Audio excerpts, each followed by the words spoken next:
Bismillahirrahmanirrahim. Assalamualaikum warahmatullahi wabarakatuh.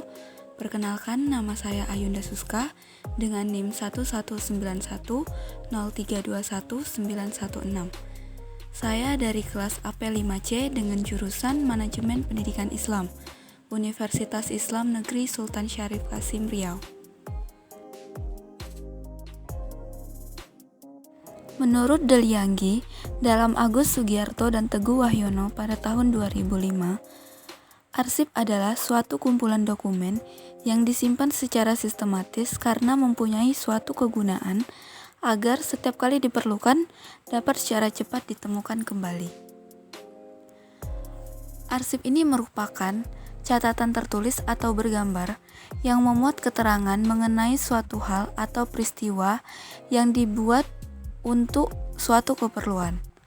Sebagai bukti dari tujuan organisasi, fungsi, prosedur pekerjaan atau kegiatan pemerintah lainnya, atau karena pentingnya informasi yang terkandung di dalamnya.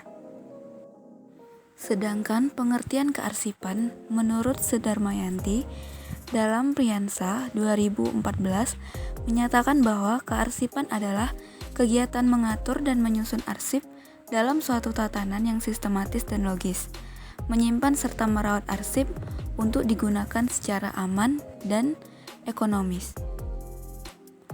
Kearsipan ini merupakan kegiatan pencatatan, penanganan, penyimpanan, dan pemeliharaan surat-surat atau warkat-warkat yang mempunyai arti penting baik ke dalam maupun keluar dengan menetapkan kebijaksanaan dan sistem tertentu yang dapat dipertanggungjawabkan. Baiklah, selanjutnya adalah sistem penyimpanan arsip. Sistem penyimpanan arsip dibagi menjadi beberapa bagian, yaitu yang pertama, sistem penyimpanan arsip menggunakan sistem abjad. Sistem abjad adalah sistem penyimpanan arsip yang menggunakan metode penyusunan menurut abjad atau alfabet. Secara umum, sistem ini dipakai untuk arsip yang berdasarkan penyusunan dilakukan untuk nama orang, nama suatu perusahaan atau organisasi, nama tempat atau lokasi, nama benda, dan subjek masalahnya. Nah, untuk dapat menyusun nama-nama ini, maka diperlukan sekali adanya peraturan-peraturan filing yang merupakan standar peraturan-peraturan ini dapat ditentukan oleh organisasi, sehingga semua anggota organisasi harus mengikuti prosedur yang ditentukan. Baiklah, sistem penyimpanan arsip yang ketiga, yaitu sistem penyimpanan arsip menggunakan sistem tanggal. Sistem tanggal adalah sistem penyimpanan arsip yang didasarkan pada urutan tanggal, dilihat dari tanggal surat yang diterima untuk surat masuk dan tanggal surat dikirim untuk surat keluar. Surat yang datang paling akhir ditempatkan di bagian paling akhir pula, tanpa memperhatikan masalah surat tersebut. Selanjutnya, sistem penyimpanan arsip yang kedua, yaitu sistem penyimpanan arsip dengan menggunakan sistem nomor.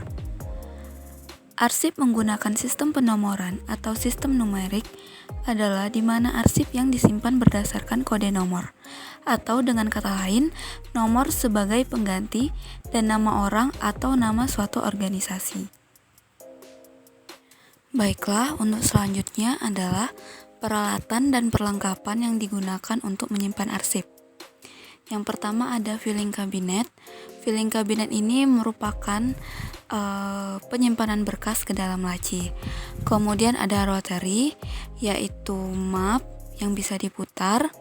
Kemudian ada lemari arsip, yaitu fungsinya sama seperti filing cabinet tadi, cuman bentuknya lebih mirip ke lemari. Kemudian ada rak arsip, yaitu tempat penyusunan berkas secara lateral atau menyamping. Kemudian ada map arsip atau map folder, yaitu untuk menyimpan surat-surat atau dokumen-dokumen yang tidak terlalu banyak. Kemudian ada ordner, yaitu map folder yang berisi untuk menyimpan berbagai surat dan dokumen. Kemudian ada stapler, ada perforator untuk melubangi kertas. Kemudian ada label untuk pengelompokan arsip. Kemudian ada alat sortir. Kemudian ada guide, yaitu lembar kertas yang digunakan untuk sekat atau pemisah bagian-bagian dokumen. Kemudian ada numerator, yaitu untuk membubuhkan nomor pada lembar dokumen. Kemudian ada stop map folio, sama seperti map untuk menyimpan arsip. Kemudian ada map scale hektar, yaitu map yang bersifat plastik. Dan yang terakhir adalah hanging map, yaitu adalah map yang memiliki kaitan di atasnya.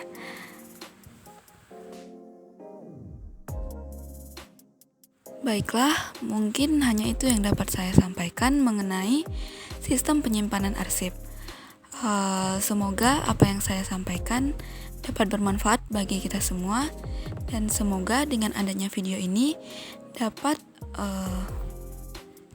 melengkapi nilai UTS dalam mata kuliah administrasi perkantoran. Baiklah, saya akhiri. Wabillahi taufiq wal hidayah.